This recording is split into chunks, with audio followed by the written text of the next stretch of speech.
How to put glasses spacer on your Oculus. Hey everyone, welcome back to another tutorial video. In today's video, I'll show you how you can insert a glasses spacer on your Oculus.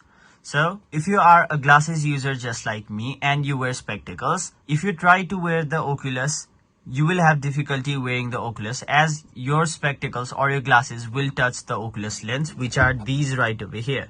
So if you want to prevent that, Oculus has provided you with a glass spacer. You can find this on the box your Oculus came with. So you'll have to search for this type of thing on your Oculus box. This is the glasses spacer. Now if you want to insert this thing onto your Oculus, what you'll have to do is simply, let me flip this, and then simply take out this right over here. Now this comes off really easy. All you have to do is simply take this out and then simply take your glasses spacer, which was this thing right over here, and then insert it onto your Oculus.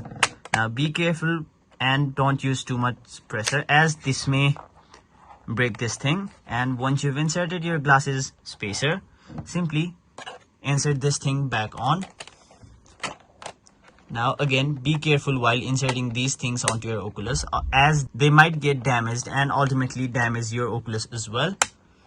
So once you've done that, as you can see, there are two layers. The first one is the Oculus headrest and the second one is the glasses spacer. So that is basically how you add a glasses spacer on your Oculus. That was it for this video. Hope this video was helpful to you guys, and if it was, make sure you like this video and subscribe to our channel so that you don't miss out on further videos such as these.